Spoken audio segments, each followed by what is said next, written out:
حزينا نفتوكم كبرى سمعتنا إزي أما أزر سماي زغرب راديو تيفن سلامنايو راديو تيفن سلامنا كل جزء كابس عشوعة فرعان كساب شمونته مشت يمحل عليه كموترو لو مسنبتون باستفلالي أقل تزغرب مدبنا كتكتاتلو بحاقوس نعدمكم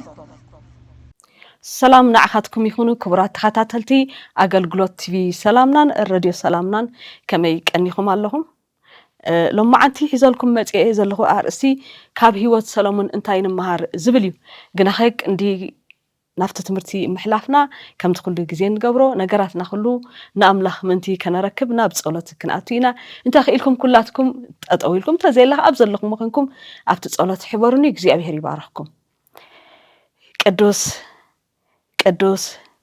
قدوس يجزي أبي هرنا مسكنا كان بارخ كان لنا أبوي بحق إن صعبيها قدم زنبركا لوم زلخا نزل علم دمات نبر زبانات كامة جمرتها يكون مودعتها زي بلو أزيخ عبي لعلن أملاك خامو نمسكنا كالونا وقويتها بحكي لهم ما عنتي كتمهرنا دلي خازل لغات مرتي برقص إن هوتنا زتأكم نعنا زربح نمدرنا زربح نسمع زبالة زب كل دماء زربح كون ما أنتي منفس قدس نسخة قتحالفو إلمناك عليه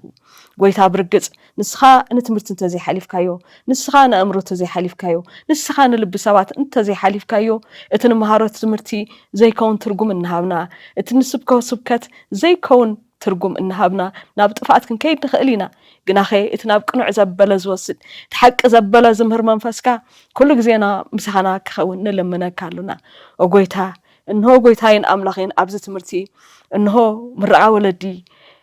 كمودما ولدي زهونا لبوا خلو كندمنتاي رزنات كم زلوا كندمنتاي إكسي أبيهر هوي قدمها أفلوت أخم زلوا تقبلنت كم زلوا تردي إن هذا ما باباي إنه بتنكعين ولدنا خنسمع بتنكعين ما رحتنا خنسمع بتنكعين ما نتم زما أظن سبعة من تخنسمع سي عين تلبونا نخفته قويتهاين أملاخين إلى منا كله خدم ما دقيمة إذا أقل كل سزنات كايك زي أبيهر فهنا نسخابها كايك زي أبيهر سبات مهارو تدالو نسخيخا مهارتي ون تدالو نسخيخا نحنا نقبر منم نجار يلن قويتها بحكي كم تدما تخبر نجار عبق حمرت تقميط خمس تبهله تخبر زخانة كالكا تخبر زخانة أفلت أخا تخبر زخانة قويتهاين أملاخين متحفكا تخبر زخانة ناتكا أبانا عبق حمرت تقميط كاس بانا دم خط كل جلس لزفتها داقيبنا خبرنا بكالنا أبو بزي أستمر زي بزحات حواتي كلمة مهيرو مالو بزحات دما قويتها بز نجار استمهيرو مالو حج دما كمتي الجيب كا من دا زبل الكا تسحيف زلو الجيب أفتي حواتي زبل ومتان كمهر الجيب متان كندق قويتا كافتن سخاز بل كان دما نيا وما نكون نتقام كاي إلا بتخكل أفتن سخاز بل كايو تراي كعي كثرت أني لمنا كالله كمتي أبقى الكا تسحيف زلو دما أفت مودعتا إنه اتيز عيهم عيو بحاول كحلفيو انتس بورقي انتس بأمني انتس ببرر انتس بحسر كله سرحكم زبالة اتحاوي كفتونا يمو عيوهم من تخص أنا عليكم سي لمنو كم زبالك قويتا بحسر كي هنت ببرر بورق المتان بأمن المتان كون اللي أبوي عبيه يزباله خلو دما نساقت حلفه اللي منكال له زي كون نجار كي حلف نسخان خلو انت نايت قوت أتقره تزخون نجار ما خيتر فلو ما انتي أبون السخان نخلو لسانه يتقوت أتقره نتام سمع دما قويتها بزي كون كم تقدم زبالكو كير دوام انتي عين تلبونه كفات يجزي أبهر مستوى عالم كفات بابا نجارم كل دما وأملاخ سماي تصبغ من انتي كاسمع مجزي أبهر أبوي لبات فوس لبناتهم فوس لبناتهم فوس يجزي أبهر نسخة انت دا زي عريخة نسخة انت دا يجزي أبهر زي مهيركا برقت زخون نزتك من نجار يلبون مو دقيمة لمنا كالخ قويتها نتزتك مزبلخ المهار نتزتك مزبلخ نزارم انتي نسخة حلفو وقويتها ندك أنا نمدرنا نعبيتنا نناقشنا يجزي أبهر كله نسخة مستوى على الكفت سلام انت عنا نحبنا أب هوسبيتالات نزلوا حمومات نسخات أمت يجزي أبهر أما قشان نزلوا كلاتهم نسخة رأي بابا أب كل سدتنا معسكر نزلوا نسخات أمت يجزي أبهر نهون سدتنا يزبل كل نسخات تطابق اللي خاما أب كلهم يجزي أبهر نسخة حلف إبلك لهم بابا نهون كله مرحي مستوى على الكتب نقول لما مهاران دم يجزي أبهر أمرهم كتبارك إلا منك لهم أب حدنا مكرر متحقق أف من أنت خلالنا دم نجرنا كله يجزي እግዚአብሔር አቦ እትባኻ እወ ዝኾነ በአናውን እወ ክኸውን ትባኻ ጽቡቕ ዝኾነ በአናውን ጽቡቕ ክኸውን ምእንቲ ንስኻ ክትረዳእና እልምነካ ኣለኹ ጎይታ ሕጂነት ተሪፉ ዘሎ ግዜን ሰዓትን ንስኻ ክትርከቦ ድማ ደጊመ ኢልምነካ ኣለኹ ብስም አቦን ወድን መንፈስ ቅዱስን ሓደ አምላኽ አሜን። አተ ተኸታተልቲ ከምቲ አቀዲመ ድማ ዝበልክዎ ሓደ ትምህርቲ ተኸታታሊ ኣብ ቲቪ ሰላምና እትሪእዎ ዘለኹም ቅድመይ ብዙሓት ኣሕዋት ምሂሮም ኣለዉ ካብ ሂወት ሰሎሞን እንታይ ንምሃር ዝብል እዩ። ካብ ሂወት ሰሎሞን እንታይ ንምሃር ኣብ ዝብል ኣርእስቲ ኣብ ዝሓለፈ ሰሙን እንተ ደኣ ተኸታቲልኩም ፀኒሕኩም ኣገልጋሊ ሓውና ዘማሪ የማነ ሃብተ ሓደ ነገር ምሂሩ ነይሩ። ካብቲ ንሱ ዝመሃሮ ሓደ ድማ እንታይ እዩ ሰሎሞን ወራሲ ዓራት ዝብል ኣርእስቲ ምሂሩ ነይሩ። ወራሲ ዓራት ማለት ተቐባሊ ሕድሪ ወይ ድማኒ ኣቦኡ እቲ ንጉስ ፈትዩ ዝሃቦ ናይ ኣገልግሎት ስፍራ ማለት እዩ። ክቡራት ኣሕዋተይ ኣብኡ ካብቲ ኣርእስቲ ከይወፃና ከለና ሰሎሞን መን እዩ ኣብቲ ዝሓለፈ እውን ተማሂርኩም ኣለኹም ወዲ መን ከእዩ ምስ በልና ሰሎሞን ወዲ ዳዊት እዩ ኣዲኡ ድማ ባትሴባ ትበሃል። ሰሎሞን ብኸመይ ኣገባብ ከም ዝተወልደ እውን ኩላትና ንፈልጦ ኢና። ንጉስ ዳዊት ኣብቲ ላዕሊ ኣብቲ ሰገነት ኮይኑ እናተንቀሳቀሰ እንከሎ እታ ባትሴባ ድማ ኣብቲ ሓደ ኮይና ነብሳ እንዳተሓፀበት ኣብኡ ምስ ረኣያ ወሲዱ ምስኣ ከም ዝበደለሞ ብድሕሪኡ ከዓ ሰሎሞን ከም ዝተወልደ ብድሕሪኡ ድማ እግዚኣብሔር ንዳዊት ዋላ እኳ ኣቦና ዳዊት ኣነ ቤት ክሰርሓልካ ኣነ ቤት እግዚኣብሔር ካንፅዮ እንተበሎ ኖኖ ኣይፋልካን ንስኻ ይኮንካን ወድኻ እዩ ዝሰርሓለይ ዝብል ከም ዝተዛረቦ ንፈልጥ። ኣብዚ ድማ ትዝገርመካ ነገር እግዚኣብሔር ከመይ ምሕረተኛ ኣምላኽ እዩ እውን እግረ መንገድና ንሪኤሉ እዩ። ካብቲ ኣርእስተይ ከይወፅእ ምእንቲ እዚ ንመእተዊ ኢለለኹ ኣብቲ ሓወይ ዝበሎ ሰሎሞን ወራሲ ዓራት ዝብል ኣብኡ ቀፂለ ድማ ኣነ ክነድቕ ኣምላኽ መስገን እንታይ ሎማዓንቲ ሒዘዮ ዘለኹ ለቦዋ ንጉስ ዳዊት ንወዱ ሰሎሞን ኣታ ናይ ኣርእስቲ ተዋሂባት ንዘላ ኣብታ ወራሲ ዓራት ዝተባሃለ ሰሎሞን ሲ ሰሎሞን ኣቡ ንጉስ ዳዊት ከን ሰሎሞን እንታይ ተላቢዎ ከም ወራሲ ዓራት መጠንሲ እንታይ ክገብር እዩ ዳዊት ዝደልዮ ዘሎ ንሰሎሞን ኣብ ዝርዝር ኣቲና ክንርኢ ኢና። ኣቀዲ መስኪን ኣብቲ ቃል ኣምላኽ ክኸይደ ኣበይናይ ምዕራፍ ኢና እንረኽቦ ከምቲ ሓወይ ሰሎሞን የማነ ዘንበቦ ድማ ልክ ኣብቲ ምዕራፍ 21 ክርኢ ኣብ 21 ሰይጣን ድማ ኣብ ልዕሊ እስራኤል ተንሰእሞ ንዳዊት እስራኤል ክቆፅር ኣልዓሎ ዝብል ሓንቲ ንእሽተይ ጥቕሲ ይወስድ። ሓደ ግዜ ሰይጣኑን ኣብ ዘይተደልዩ ኣብቶም ናይ ኣምላኽ ሰባት ኣትዩ ገለ ነገር ይገብር እዩ። ግን ከዓ ምልስ ኢሉ ከዓ እንተሪእናዮ ዳዊት ነዚ ኩሉ ነገር ምስ ሓለፈ ኣብቲ ቀንዲ ናይ እግዚኣብሔር ሓሳብ ከም ዝኣተወ ንርኢ። ኣብ ምዕራፍ 22 ከመይ ገይሩ ከም ዝተላብወ እንታይ ከም ዝበሎ ንሰሎሞን ወዱ በብሓደ ብዝርዝር ክንርኢ ኢና። ኣብዚ ብርግፅ ኣቦ ዳዊት ንእግዚኣብሔር ከም ዝሰምዖ ኢና ንርዳእ። ምዕራፍ 22 ኣብ ቀዳማይ ዜና መዋዕል ምዕራፍ 22 ካብ ፍቕዲ 11 ጀሚረ ክርኢ ስጋብ ፍቕዲ 16 ዘሎ ድማ ከነንብብ ኢና። ከምዚ ድማ ይብል ሕጂ ኣታወደ እግዚአብሔር ኣምላኽካ ምሳኻ ይኹን የቕንዓልካውን ከምቲ ንሱ ብዛዕባኻ እተዛረቦ ድማ ቤት እግዚአብሔር ኣምላኽካ ስራሕ ሓንትስ ኮታ እግዚአብሔር ኣእምሮን ምስትውዓልን ይሃብካ ንሕጊ እግዚአብሔር ኣምላኽካውን ክትሕልወሲ ንሱ ኣብ ልዕሊ እስራኤል የግዝእካ ሽዑ እቲ እግዚአብሔር ንሙሴ ብዛዕባ እስራኤል ዝኣዘዞ ሕጋጋትን ፍርድታትን ክትገብሮ እንተተጠንቀቅካስ ይቐንዓልካ እዩ። ጽናዕ ትባዕ ኣይትፍራህን ኣይትሸበርን። እንሆ ከዓ ብጭንቀተይን ንቤት እግዚአብሔር ዝኸውን 100,000 ታለንት ወርቂ 1,000 ሳዕ 1,000 ታለንት ብሩር ኣዳለኹ ኣስራዝን ሓፂንን ከዓ ብዙሕ ስለ ዝኾነ ሚዛን ዘይብሉ እዩ። ኣዕጫው ናእማንን ከዓ ኣዳለኹ ኣብ ልዕሊ እዚ ንስኻ ድማ ክትውስኸሉ ኢኻ። ብዙሓት ዓየይቲ ከዓ ምሳኻ ኣለዉ ቀረፅትን ወቐርትን ፀረብትን ኩሉ ዓይነት ዕዮ ዝፈልጡን ኩሎምን ናይ ወርቅን ናይ ብሩርን ናይ ስራሕ ኣስራ ሓፂንን ከዓ ቁፅሪ የብሉን ተንስ እሞ ስራሕ እግዚአብሔር ድማ ምሳኻ ክኸውን እዩ። እዚ ወራሲ 14 ዝኾነ ሰሎሞን ነቲ ዓራት ነቲ መንግስትነት ነቲ ግዝኣት ኣቡኡ ምስተረከበ ከምኡ ይኹን ይሕደግ ኢሉ ኣይገደፎን። በቃ ኣነ መዓልተይ ወዲኤ ኣነ ها እግዚአብሔር ቤት ክሰርሓሉ ኣይፈቀደን ስለዚ ውላድ ወሊድ ኣለኹሞ ንውላደይ ድማ እገድፈሉ ኣለኹ ኢሉ ዳዊት ብኸምኡ ነቲ ቆልዓ ኣይገደፈሉን ከምቲ ንፈልጦ ሰሎሞን ከመይ ዝበለ ጥበበኛን በሊሕን ሰብ ምዃኑ ኩላትና ንርድኦ ኢና እግዚአብሔር ድማ አቡኡ ዳዊት አቢሉ ከመይ ዝበለ ለቦዋ ከም ዝሃቦ ንርኢ አምላኽ ይመስገን ስለዚ ኣብዚአን ሸውዓተ ነጥብታት ንርኢ ኣብ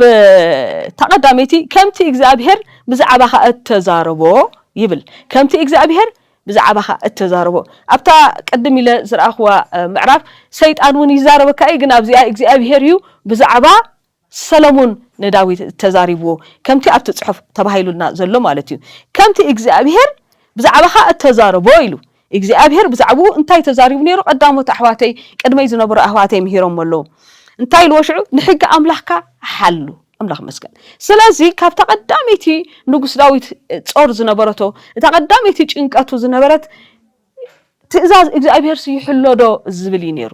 ስለዚ ዓባይ ለበዋ ናይ ዳዊት ዝነበረት ንወዱ ሰሎሞን ቃል ወይ ድማ ንሕጊ ኣምላኽካ ሓሉ ኢልዎ ንሕጊ ኣምላኽካ ሓሉ ስለዚ እቲ ዳዊት ዝገበሮ ዘሕጉሰካ ነገር ናይ ዳዊት እንተዳሃልዩ ቀዳሜቲ ለበዋ ንወዱ ዝሃቦ ንንታይ ንእግዚአነ ወሕጂ ኣታወደ እግዚአብሔር ኣምላኽካ ምሳኺ ይቕንዓልኮን ከምቲ ንሱ ብዛዕባኻ ተዛረቦ ድማ ቤት እግዚአብሔር ኣምላኽካ ስራሕ ኢልዎ እግዚአብሔር ቤት ኣምላኽካ ስራሕ ኢልዎ ምክንያቱ ኣቀዲሙ ከምቲ ዝበልናዮ ቤት ኣምላኽ ብሰሎሞን ኣቢላ ከምቲ ስራሕ ኣቀዲሙ እግዚአብሔር ንዳዊት ተላቢዎ ስለዝነበረ ኣብታ 12 ሓንቲ ስቆታ እግዚአብሔር ኣእምሮን ምስዋዕልን ይሃብካ ንሕጊ እግዚአብሔር ኣምላኽኮን ክትሕልወስ ንሱ ኣብ ልዕል እስራኤል የግዝእካ ንእንታይ ንሕጊ እግዚአብሔር ክትሕልወሲ ንሱ ኣብ እስራኤል የግዝእካ ስለዚ እታ ቀንዲ ፀቂጡ ዝተዛረበላ ዳዊት እንተዳሪና ሕጊ እግዚአብሔር ክሕሉ ከም ዘለዎ እዩ እታ ካልአይቲ ኣብ ፍቅዲ 13 እንረኽባ ድማ ሽዑ እቲ እግዚአብሔር ንሙሴ ብዛዕባ እስራኤል ዝኣዘዞ ሕግታትን ፍርድታትን ክትገብር እንተተጠንቀቅካስ ክቐንዓልካ እዩ ጃዕታ ኢልዎ እግዚአብሔር ንሙሴ ብዛዕባ እስራኤል ዝኣዘዞ ሕግታት ሕጂ ዳዊት ብዛዕባ ገዛ ርእሱ ጥራይ ኣይተዛረበን እግዚአብሔር ንዓይ በዝን ከምዝን ኪድ ብዝበለኒ መሰረት ኣይኮነን ኢሉ እንታይ ዳ ንድሕሪት ናብ ሙሴ መሊሱ ናፍቲ መሰረት መሊሱ ናፍቲ ናይ መጀመርያ ሓጋግ ሕግታት መሊሱ ከምቲ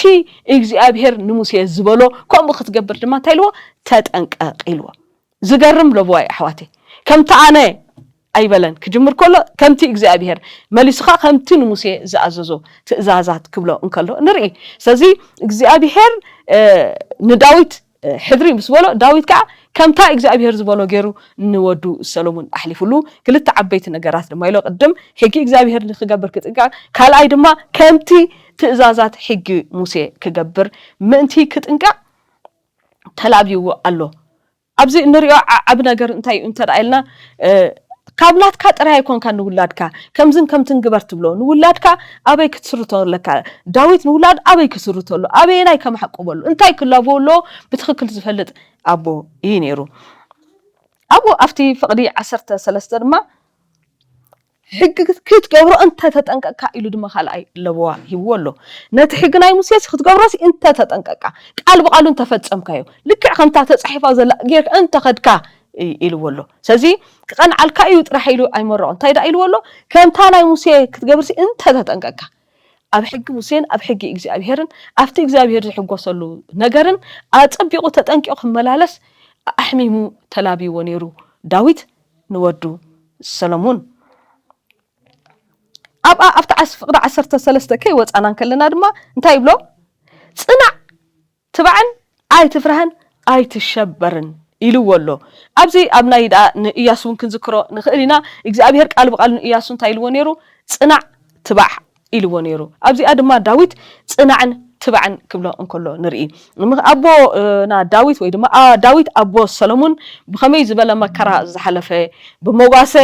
ኣብ ናይ ሞጋሰ እዋን ምስ ድብን ኣንበሳን ነታ እስራኤል ከም ሃገር ክቆማ እንከሎ ድማ ምስ ብዙሓት ነገስታት ብየማንን ብጸጋምን እናተዋግአ እናተፋለመ ዝሓለፈ ንጉስ እዩ ስለዚ ኣብ እግዚአብሔር ከመይ ጌርካ ከም ዝጽናዕ ኣብ እግዚአብሔር ከመይ ጌርካ ደው ከም ዝበሃል ባዕሉን ተመኪሩ ሓሊፉ ነይሩ ስለዚ ነዛ ተመክሮ እዚኣ ከም ዘላታ ድማ ንመን ሓሊፉሉ ንወዱ ሰሎሞን ኣሕሊፉሉ ስለዚ እንታይ ኢልዎ ጽናዕን ትባዕን እንታይ ከ ኣይትሸበርን ዳዊት ብብዙሕ ነገራት ብምሽባር ሓሊፍዩ ብመከራ ሓሊፍዩ ስለዚ ሰሎሞን ወዲ ታይልዎ ኣይትሸበር ጽናዕ ትባ እዚ ሕጂ ብቐጥታ ካብቶም መከሩ ካብቲ ንሱ ዝሓለፈ ንሰሎሞን ዝሕለፈሉ ለዋያ ዝብል እምነት ኣለኒ ስለዚ ኣብዛ ፍቅዲ 13 ጥራይ ዝተኣከበ ለባዋታት ንርኢ ታቡ ኣፍቅዲ 14 ምስከና ኣብታ ምዕራፍ ማለት እዩ እንሆ ከዓ ብጭንቀተይ ንቤት እግዚአብሔርን 100,000 ታለንትን ወርቂ 1,000 ታለንት ብሩር ኣዳለኹ ኣስራዝን ሓፂንን ከዓ ብዙሕ ስለዝኾነ ሚዛን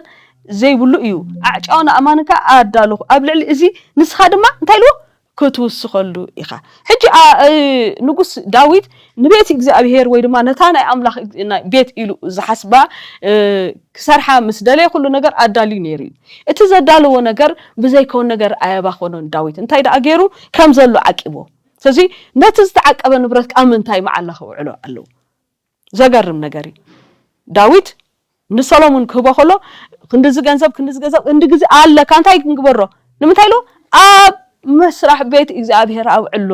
ዝብል ዓቢ ለበዋ ንሱ ጥራይ ኣይኮነን ኣብቲ ዘሎ ከዓ እንታይ ኢሉ ወስኸሉ ዝገርም ነገር እዩ ብጣዕሚ እዩ ዝገርም ንደቅና ከነውርሶም ከለና ከም ልምዲ ኣቦታትና ወለድና ከውርሱና ከሎሲ እዝን ኢሎም ክብኻ ከሎስ ንቤት እግዚአብሔር ክንድዚ ድማ ንቤት ኣምላኽ ወይ ድማ እዚ ንቤት ኣምላኽ ኣውዕሎ ኢሎም ዝላቦ ወለዲ ተዳኣልዮም ዘደንቕ ወለዲ እዮም ዘገርም እዮም ኣለው ተዳኣ ኮይኖም ግን ከም ልምዲ ከም ባህሊ እንፈልጦ ንውልድካ ከመይ ጌርካ ከም ተመሓድሮ እዩ ወስኸሉ ኢሉን ዝላቦካ ወላዲ ውሕድ እዩ ኣብ ቢዝነስ ኣብ ገለ ዝተዋፈሩ ወለዲ ምናልባት ወስኸሉ ኢሎም ከተባባዕኹ ይኽእሉ ይኾኑ ኣብዚኣ ግን ዳዊት እንታይ ኢሉ እዝን ዝኹሉ ታለንት ብሩር እቲ ከሉ ቁፅሪ ዘይብሉ ኢልዎ ግን ከዓ ንሱ ጥራይ ንኣምላኽ እንታይ እኹል ኣይኮነን ኢልዎ እንታይ ደኣ ንኣምላኽ ቤት ክሰርሕሲ ኣፀቢቕካ ደኣ ወስኸሉ ምውሳኽ የድልዮ ንኣምላኽ ንኣምላኽ ዝተባሃለ ነገር ንባዕልኻ ምብላዕ ኣየድልዮን እዩ ይዘስምዕ ዋላ ቃል ብቃሉ ኣይዛረቦ እምበር እዚ ናይ ኣቦይ ኣለኒ ኢልካ ከም ድሌትካ ከተባኽኑ ክትጥፍኦ ኣይግባእን እኳ ደኣ ኢሉ ንኣምላኽ ዝኾነ ነገር ትኾይኑሲ ወስኸሉ ደኣ ከም ዝበሎ ኢና ንርዳእ ከመይ ዝበለ ለበዋ እዩ ዳዊት ንወዱ ሰሎሞን ተላቢዎ ድሓር ኣብኣ ከይወፃና ከለና ኣብ ፍቅዲ 15 እንታይ ኢልዎ ኣሎ ብዙሓት ዓየይቲ ከዓ ምሳኻ ኣለው ይልዎ ሕጂ ክላቦን ከሎ ንጉስ ዳዊት ኣብዚ ቃል ብቃል ዋላ ኣይፅሓፈልና ነቶም ዓየይቲ ናይ ቡእሲ ከይበታትኖም ነቶም ዘለው ነቶም ፍቱናት ነቶም ሙኩራት ዓየይቲ ነቶም ምሰቡ ዳዊት ነዊሕ ግዜ ዝፀንሑ ነቶም ሰብ ጥበብ ከይብትኖም ምእንቲ ተላቢዎ እንታይ ገይርዎ ክንዲዚኦም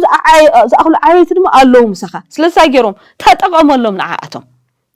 ምስታ ሻውዒት ለበዋ ዝተተሓሓዘት እያ እዚኣ እውን እንታይ ኢልዎም ነቶም ዓየይተስኒ እንታይ ግበሮም ተጠቐመሎም ብዙሓት ዓየይቲ ሰብ ጥበብ ኣለው ከምቲ ኣብ መጽሓፍ ቅዱስ እንሪኦ እቲ ቤት መቅደስ ክስራሕ ከሎሲ ድምፂ ዝኾነ ነገር ኣይነበረን ኩሉ እቲ ዘድሊ መሳርሒ ተተፀሪቡ ተተዋዲዱ እዩ ናብቲ ናይ መስርሕ ቦታ መፅኡ ስለዚ እዞም ምኩራት እዚኣቶም ክጠፍእዎ ከባኽኖም የብሎም ሕጂ እንታይ ገይሩሎ ሓደ እምነቱ ከየጥፍእ ተላቢውሎ ካልኣይ ንእግዚአብሔር ክእዘዞ ተላቢውሎ ሳልሳይ እምነት ኣቦታት ፈፂሙ ከየጥፍእ ተላቢውሎ ራብዓይ ገንዘብ ከየባኽን ተላቢውሎ ሓምሻይ ድማ ሰባት ከየባኽን ተላቢውሎ ብዙሕ ግዜ ኣብ ሰባት ዘለና ኣረኣያ ብዙሕ ኣይኮነን ገንዘብ ትሒዝና ማተርያልስ ትሒዝና ገለ ትሒዝናሲ ሰብ ሱቅ ኢሉ ዝመፅእ ይመስለና እዩ ከምኡ ከም ዘይኮነ ግን ኣብዚ ዳዊት ንወዱ ክላቦን ከሎ ንርኢ እንታይ ኢልዎ ኣሎ ገንዘብ ኣሎ ማተርያልስ ኣሎ ገለ ኣሎ ሰብ ከዓ ናይ ግድን ምሳኻ ይዕየዩ ኣይተወስኖም ኣይተወግኖም ከም ዝበሎ ኢና ንርኢ ብዙሕ ዓየይቲ ከዓ ምሳኻ ኣለው ኢሉ ኣለው እንታይ ኢሉ ቁርፃት ወቀርትን ፀረብትን ኩሉ ዓይነት ዕዮ ዝፈልጡ ኩሎምን ኢልዎ ሕጂ በብሞየኦም ዘለው ሰባት ከም ድሌትካ ኣይተባረሮም ኣይትጨቁኖም በትን ኣይትግበሮም እንታይ ደኣ ተጠቐመሎም ኣብ ፍቅዲ 16 ናይ ወርቂ ናይ ብሩርን ናይ ኣስራዝን ሓፂንን ከዓ ቁፅሪ የልቦን ተንስእ እሞ ስራሕ ኣብዛ መወዳእታ ሕጂ እንታይ ገይሩሎ ቅድም ቀዳድም ከምቲ ዓንተወይ ዝበልናዮ ሕጊ እግዚአብሔር ክሕሉ ተላቢዎ ሕጊ ሙሴ ክሕግሉ ተላቢዎ ድሓር እቲ ክጥንቀቕ ድማ እቲ ሕጊ ክሕልዎ ጥራይ ዘይኮነ ተጠንቂቑ ክመላለስ ምስ ተላቦ ድሓር ነቶም ሰባት ከዓ ከመይ ገይሩ ክሕዞም ከም ዘለዎ ተላቢዎ ከመይ ገይሩ ሃኒፅዎ ኣብቲ ለበዋሲ ኣይሓዋወሰን ክሊር ዝኾነ ለበዋ ንጹር መገዲ ዘሎ ለበዋ እዩ ሓረፍቲ መወዳእታ ተንስእሞ ስራሕ ክብሎ እንከሎ ንርኢ ተንስእሞ ስራሕ እንታይ ሒዝካ እዩ ዝስራሕ እቲ መሳርሒ ዘድልዮ ዘበለ ኩሉ ብመልክዕ ለበዋ ጥራይ ዘይኮነ ብመልክዕ ትሑዝ ወይ ድማ ከም ብህሉ ነገር ወይ ድማ ከም ኣብዚ ናይ ተኣሽሙ ተዳሪኢናሲ ከምዚ ኣሴት ይብሎ እዮም ኣብዚ ናይ ኣካውንቲንግ ተሪኢኻስ ኣሴት ከም ኣሴት እንታይ ኣቐሚጡሉ ኣሎ ዓቕሚ ገንዘብ ኣቐሚጡሉ ኣሎ ሕጊ ክመላለሰሉ ዝግባእ ኣቐሚጡሉ ኣሎ ክሰርሓሉ ዝግባእ ገንዘብ ኣቐሚጡሉ ኣሎ ኣብ መወዳእትኡ ተንስእ ስራሕ ይብሎ ማለት እዩ ከመይ ዝበለ ንጹር ኣካይዳ ዘለዎ ለበዋ እዩ ኣብቲ መወዳእታ ከዓ እንታይ ኢሉ እግዚአብሔር ድማ ምሳኻ ይኹን ኢሉ ከዓ መሪቕዎ ኣብ መደምደምታ መሪቕዎ ካብዚ ዓብይ ስእሊ እዚ እንታይ ኢና ንምሃር እንተዳ ኢልና ንሕና እውን ውሉድ ዘለና ብውሉድ ውሉድ ዘይብልና ድማ ከም ህዝቢ ሰብ ሕድሪ ኢና ከም በዓለማውን ሰብ ሕድሪ ኢና እንታይ ዝኾነ ሕድሪ እንተዳ ኢልና ንቤት እግዚአብሔር ንምህናፅ ዝተዋሃበና ሕድሪ ኣሎ ቤት እግዚአብሔር ኣብዚ ሕጂ ዘለናዮ ታቦት ኮይኑ ወይ ድማ ከምዚ ገዛ ህንፃ ኣይኮነን ቤት እግዚአብሔር ሰባት እዮም ስለዚ ንሕና ድማ ጽባሕ ንጎ ግዜ ኣኺሉ ክንሓልፍ ንኽእል ኮለና እውን እንተዳ ኮይና ነቶም ድሕሬና ዝቕፅሉ ወለዶታት ነቶም ድሕሬና ዘለው ውድና እንታይ ኢና ንላበወሎም እንታይ ኢና ነጽንሐሎም እንተዳ ኢልና ክልክዕ ከም ዳዊት ክኸውን ይግብኦ ክሮኖሎጂካል ማለት እዩ ብመስመር ዝኸደ ቅድም ቀዳድም ንደቅና ወይ ድማ ነቶም ንሕና እነውርሶም ሰባት እታ ቀዲምና ክነስርሓ ወይ ድማ ሕድሪ ሂብና ክንላበዋ ዝግባአና ደቅና ኣብ ትሕቲ ፍርሃት እግዚአብሔር ከመሓደሩ ምግባርያ ከማ ይገይሩ ዳዊት ንሕጊ እግዚአብሔር ኣምላክ ካልኣይ ድማ እቲ ጥንታዊ ዝኾነ እቲ ንቡር ዝኾነ ሰረት ናይ ኣቦታትና ድማ ከይሓድጉ ኣቦታትና ክብል ከለኹ ልክዕ ካብ ሙሴ ጀሚርካ ስጋብ ሓድሽ ኪዳን ዘሎ ትእዛዛት ብምሉ ከመይ ተጠንቂቆም ክሕልዎ ከም ዝግባእ ድማ ከነምህሮምን ክንላበዎም ይግባአና ለበዋ ዘድልዮ ነገር እዩ እታ ሳልሰይቲ ድማ እንዳጠመርኩ እየ ዝኸይ ዘለኹ ጽናዕን ትባዕን ብዙሕ ግዜ ፈርከሽ ክብሎም ሓደሽ ክብሎም ከሎ ዘይምጽናዕ ነገር ይርአ እዩ ግን ዝኾነ ይኹን የጋጥም ኣብ ትሕቲ ዝኾነ ይኹን ኩነታት ጽንዓትን ትብዓትን የድልየካ እዩ ጽንዓትን ትብዓትን ድማ ዳዊት ብዘረባ ኣይኮነን ኣጽኒሑ ጽንዓትን ትብዓትን ዳዊት ብተመክሮ ንሱ ገይርዎ ንሱ ሓሊፍዎ እዩ ንወዱ ዝነግሮ ዘሎ ዳዊት ሰሎሞን ሕቶ የብሉን ምክንያቱ ነብኡን በኣካል አንቢብዎ እዩ ሰሎሞን ኣብ ቤተ መንግስቲ ዝዓበየ ሰብ እዩ ኣብ ቤት ኣቡኡ ኣብ ከባቢ ቤት ኣቡኡ ዝዓበየ ሰብ እዩ ዋላ ናይ በሰባ ገዛሲ ኣብቲ ከባቢኡ ከም ዝነበረ በቲ ኣቃውማ በቲ ናይ ዳዊት ዝነበረ ግዜ ክንርድኦ ንኽእል ኢና እዚ እንታይ ኢሉ ብፕራክቲካሊ ብሩይ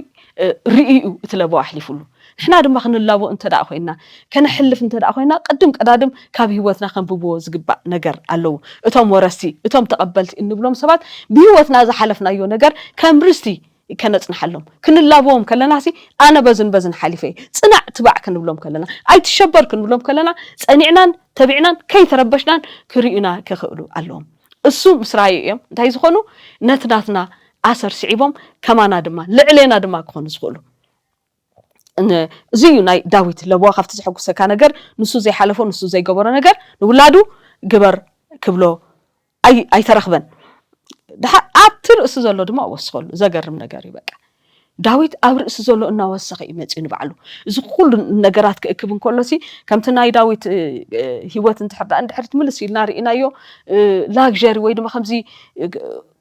ክሳይ ዘሎ ህይወት ኣይነበረን ባህ ዝበሎ ድገብር ከም ድሌቱ ዝመላለስ ዓይነት ሰብ ኣይነበረን ዳዊት ንቤት እግዚአብሔር ንህዝቢ እግዚአብሔርን ተጠንቂቁ ሓልዩ ዘጽንሖ ሰብ እዩ ነይሩ ዳዊት ክዛናጋዕ ዳዊት ከምዚ ክገብር ኢልና ኣብ ኩሉ ናይ መጽሓፍ ቅዱስ ክፍል ኣይንርኢን ኢና ካብ ኩናት ናብቲ ዕረፍቲ ብዝረኸበሉ ሰዓት ናብ ምዝማር ናብ ንስሓ ናብ ገለ ካብኡ ከዓ ተመሊሱ ናብ ኩናት ካብ ናብ እናተጋጨወ እናተዋቃዐ እዩ ሓሊፉ ዳዊት ዘበኑ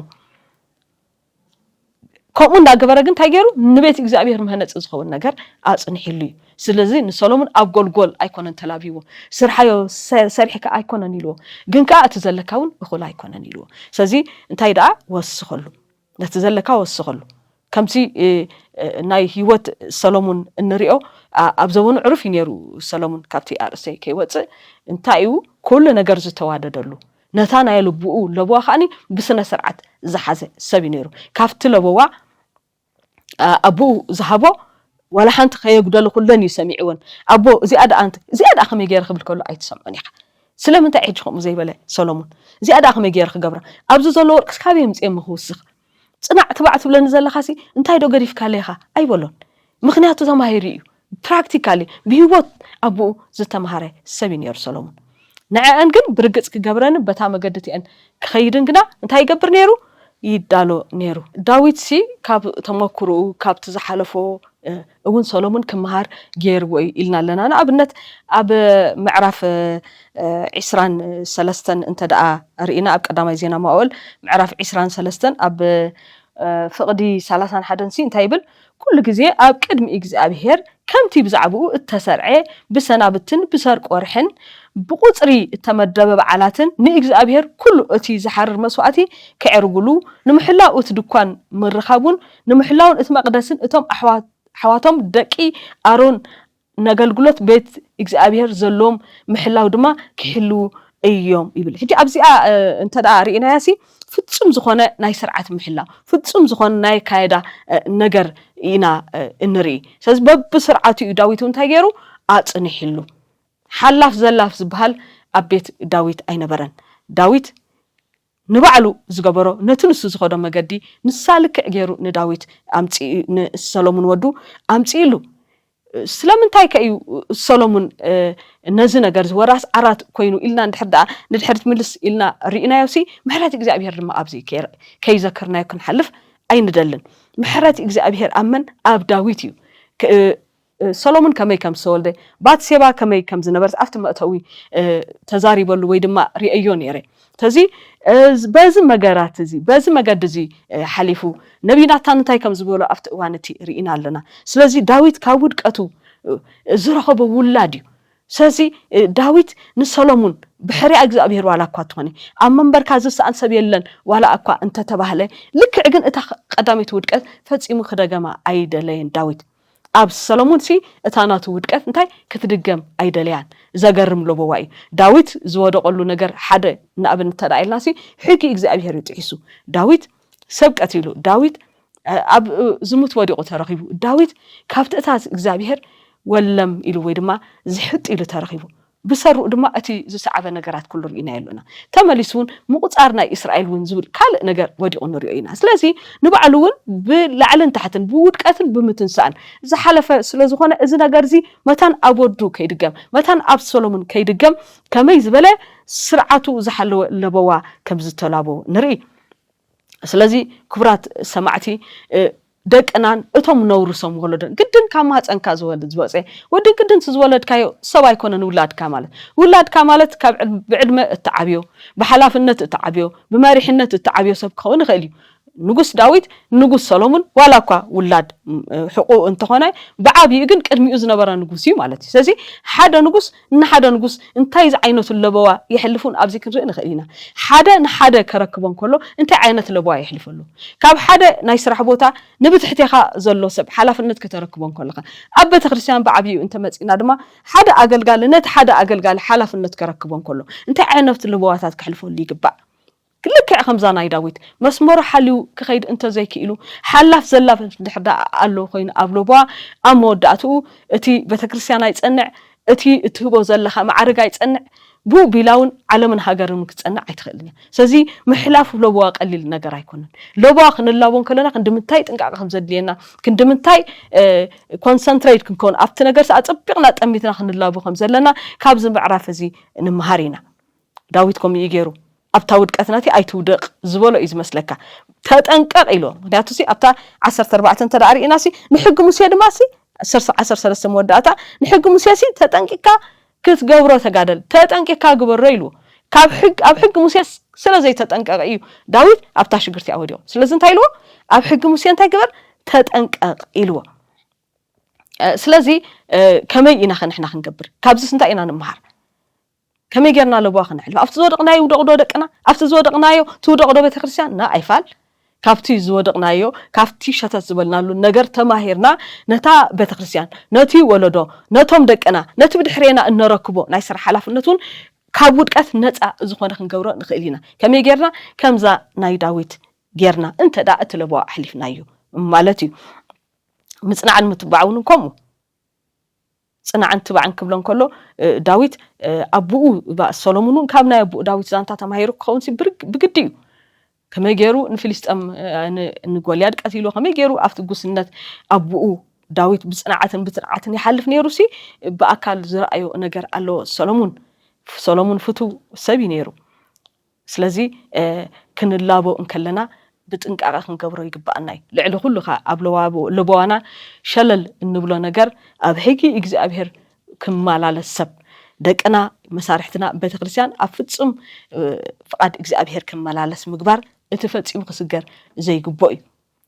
كم تنقياس دما صنع تبع عنده ايبل كانز بولو لك صنعن تبع مثلا كون دما كما يغيرنا تلبوانا خنحلفهم زقبانا كنفلط امارات زي بلو نغاري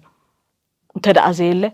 كم ولدو انت هونه حفتامات كون نخل ገንዘብ ተረخبه ተባሃለ ከምዝን አይ ዳዊት ክንድዝዝ አክል ወርቅን ጨርቅን ካብሃለወሲ ከምዝን በዝነጊድካ በዛአቲካ በዝወፂ ከምትን ጌርካ አይበሎን እንታይ ዳ ኢልዎ እዝን ቤት እግዚአብሔር ዘሃለልኩ ገንዘብ ይነሩ ስለዚህ በገባብ ተጠቀመሉ በዚህ እንጌር ካስራህ ሓደ እዋን ዝሃብናዮም ዘይብልናውን ካብ ደቅና ካብቲ ዝቅጽል ወለዶ ወይ ካብታ ቤተክርስቲያን ብዙሕ ነገር ንጽበይና እንታይ ግን ሂብካ ያለኻ መበገሲ ሂብካ ሓን ሰብታይ ትብሎ ስራሕ ወስኽ ኪድ ትብሎ ዝሃብካ ዘይብልካ ግን ኪድ ኣይትብሎን ኢኻ ስለዚህ ከይት ኮይኑ ሰብ ታይ መበገሱን ክትገብረሉ ክትክእል ኣለካ ብገንዘብ መበገሲ ትገብረሉ ብተመክሮ ህይወት መበገሲ ትገብረሉ ብሕጊ መበገሲ ትገብረሉ ልክ ከምዚ ኣብዚ ዘበና እንሪኦ ሓደ ሕብረታት መበገሲ ዝኾን ሕጊ ከማን ይብሉምን መበገሲ ዝኾን ሕጊ እንተ ዳኣ ዘይብልካ ኮይኑ ግን ኣብ መወዳእታ እቲ ሰብ ኣብ ዝበፅሕ ይብሉን ረኽሙ እሺ ይኽብል ስለዚ ዳዊት ዝገበሮ ለዋ ብጣዕሚ ዝናኣድን ዘሐጉስን እዩ ነይሩ ካብ ገንዘብ ኣዕጢቕዎ ካብ ሕጊ እግዚአብሔር ሕጊ ኣዕጢቕዎ ካብ ጽንዓን ትባዕን ዝብል ሓሞት ኣስኒቕዎ እዚ ኩሉ ገይሩ ንወዱ ናብ ንግስነት ኣምፂዎ ኣብ መወዳእታ ቃል ደጊመ ከም ብባኤ ብኣቢለ ድማ እታ ስብከተይ ክውድእ እግዚአብሔር ይመስገን ቀዳማይ ዜና መዋዕል ምዕራፍ 22 ካብ ፍቅዲ 11 እስካብ 16 ከምዚ ድማ ይብል ወላ ካብ ፍቅዲ 10 ክጅምር ንሱ ንሰማይ ቤት ክሰርሓልዩ ንሱ ወደይ ኮነኒ ኣነ ድማ ኣቡእ ኮነየ ዝፋን መንግስቱ ከዓ ኣብ ልዕሊ እስራኤል ንዘለዓለም ከጽንዕየ ሕጂ ኣታወደየ እግዚአብሔር ምሳኻ ይኹን የቕናዓልካውን ከምቲ እግዚአብሔር ምሳኻ ይኹን የቕናዓልካውን ከምቲ ንሱ ብዛዕባኻ ተዛርቦ ድማ ቤት እግዚአብሔር ኣምላኽካ ስራሕ ሓንትስ ኮታ እግዚአብሔር ኣእምሮን ምስተውዓልን ይሃብካ ንግሕጊ እግዚአብሔር ኣምላኽካውን ክትሕልወሲ ንሱ ኣብ ልዕሊ እስራኤል የግዝእካ ሽዑ እቲ እግዚአብሔር ሙሴ ብዛዕባ እስራኤል ዝኣዘዙ ሕጋጋትን ፍርድታትን ክትገብሮ እንተ ተጠንቀቅካስ ይቀንዓልካዩ ጽናዕ ትባዕ ኣይትፍርሕን ኣይትሸበርን እንሆ ከዓ ብጭንቀተይን ንቤት እግዚአብሔር ዝኸውን 100,000 ታለንት ወርቂ 1,000 ታለንት ብሩር ኣዳለኹ ኣስራዝን ሓፂንን ከዓ ብዙሕ ስለዝኾነ ሚዛን ዘይብሉ እዩ ኣጫውን ኣእማንን ከዓ ኣዳለኹ ኣብ ልዕሊ እዚ ንስኻ ድማ ክትውስኸሉ ኢኻ ብዙሓት ዓየይቲ ከዓ ምሳኻ ኣለዉ ቀረፅትን ወቐርትን ፀረብትን ኩሉ ዓይነት ዕዮ ዝፈልጡ ኩሎም ናይ ወርቂ ናይ ብሩር ናይ ኣስራዚ ሓፂንን ከዓ ቁፅሪ የብሉን ተንስእሞ ስራሕ እግዚአብሔር ከዓ ምሳኻ ይኹን ዳዊት ከዓ ንኩሎም ሓለቆ እስራኤልን ንወዱ ሰሎሞን ክሕግዝዎ ኣዘዞም ከምዚ በሎም ኣቱም ኣብ ሃገር እተቐሚጦም ዝነበሩ ኣብ ኢደይ ሂቡኒ እዛ ሃገር ከዓ ኣብ ቅድሚ እግዚአብሔርን ኣብ ቅድሚ ህዝቡን ተገዛያሞ እግዚአብሔር ኣምላኽኩም ዶ ምሳኻትኩም ኣየሎ ብኹሉስ ወገንካ ዕረፍቲ ሂቡኩም ዶ ኣይኮነን ሕጅስ ልብኹምን ነፍስኹምን ንምድላይ እግዚአብሔር ኣምላኽኩም ምለስዎ እቲ ታቦት ኪዳን እግዚአብሔር እቲ ቅዱስ ኣቕሑ ኣምላኽን ናብታ ንስም እግዚአብሔር እተሰርሐት ቤት ከኣቱን ተንስእሞ ነቲ መንደቕ እግዚአብሔር ከዓ ነቲ መቅደስ እግዚአብሔር ከዓ ስርሕዎ ኢሉ ኣብ መወዳእታ ዘገርም ነገር እዩ ዳዊት ንወዱ ጥራይ ተላቢዩ ኣይ ገደፈን እንታይ ደኣ ነቲ ህዝቢ እንኮላይ ተላቢይዎ እዩ ስለዚ ሰሎሞን ኣብ ውዱእ ነገር ይመጽኡ ኣብ ጽቡቕ ለበዋይ ይመጽኡ እቲ ለበዋ ናይ ዳዊት መበገሲኡን መወዳእቱን ኣዝዩ ጽቡቕ ነይሩ ካብ ኩሉ ሕግታት እግዚአብሔር ካብ ተመክሩ እቲ ዘቐረበ ኣቑሑት ነቶም ህዝቡን ከይተረፈ እንታይ ገይሩ ተላብዩሉ ከይዱ ንሰሎሞን ኣብ ብላሽ ኣብ ጎልጎል ኣይገደፎን ነቲ ህዝቢ እንታይ ኢልዎ እግዚአብሔር ኩሉ ነገር መሊእልኩም ይዕሪፍኩም እዩ ሕጂ ጸገም ዝበሃል ነገር የብልኩምን እንታይ ደኣ ልክዕ ንሰሎሞን ወዳይ ከዓ ከምቲ ንዓይ ተቐበልዎ ምስኡ ኮንኩም ከኣገሉ ምስኡ ኮንኩም ኣሰርሑ ኢሉ እንኮላይ ነቲ ህዝቢ ተላቢሉ ነቲ ህዝቢ ኣረኪብዎ ነቲ ህዝቢ ኣልዓዒልዎ ኣብ ብላሽ ኣብ ጎልጎል ኣይገደፎን ከምዚ ዝበለ ዓብይ ኣቦ ከምዚ ዝበለ ለባም ኣቦ ይሃበናን ይሃብካን ዘብል እዩ حواتي نحنا خا كابز تبجسنا نتوم نركبهم بسقاول بناخون خلو بتغرسيان أجلجلتنا ويتجلجلت خون خلو ويد ما مسارحتنا كم حلفت خوين حلف نركبهم خوني خلو أبز خون يخون بايتا لك كم زين ناي داويت خوني كبا بعبي إجنا إذا أرستي لبوا ولادي اتبل سلازخونت ولادي كما يجرون ولدو كمزز بلا لبوا يقد فلو سلتمهرنا إذا نايلهم معنتي تمرتي لبوا نقص داويت نودو سلامون ذهبوا اتبل أبزقت بزحشة أب دحري دما قالوا تحواتي كندقو يوم እግዚአብሔር መስገን አምወዳታ በጸሎት ከዓጽዬ እግዚአብሔር አምላኽና ነመስግነካ ንባርከካ ክብሪ ድማ ንህበካሉና አቦ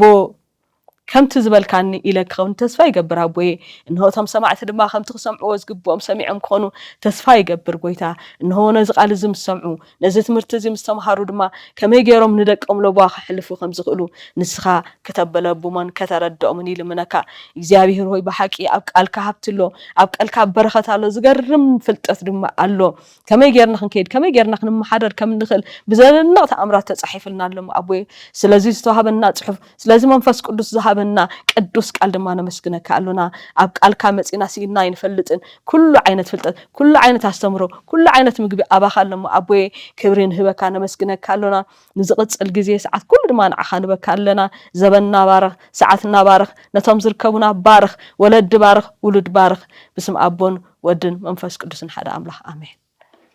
ولدي مرقم حديقنا سلدقنا نبصلت نملس حوارا باولوس ابتي اموداتا زمن كفو زمن كم زمتسا تنكرنا له سلازي نتا امونغونان امونغو دقنان تفطيلو زلو ناي عدمه غاق نخن ردهم كيكالنا اذانان دقل بنان كفنا نخن سمعهم انتي سلغزا رسنا مخلو نصلي بسنك اب كل كرنعات هيوت زغاطمم صقطي وطري فرهي مشقرا كاب زيدديو حدغنيا وسانيتا تدحينهم قرعون تعين رحق زعلمه هيوت نخمرحو نصليلهم كابتي ابلعلي من اسيات تفنيو زلو منفس ناي رخصت عبدانن قبره سدماونتن كالن نخعقبو نتحقنيا مقد املاح كيرخبو بعرفتي نخملالسو نتي ابز عالم زيا زغزء زلو كفو منفس بنصورا لليوم كامرببو حرا خوينم نتصبق بمدلاي هيوتهم اب تحت منفس قدسن قال املاخن نخغزو نصليلهم كاب تعبيتن تمكحتن ريحقهم نغزا رسوم تحت بمبال نغص عبيتي كفرون كخبرون نصليلهم دغاغيمنا نصليلهم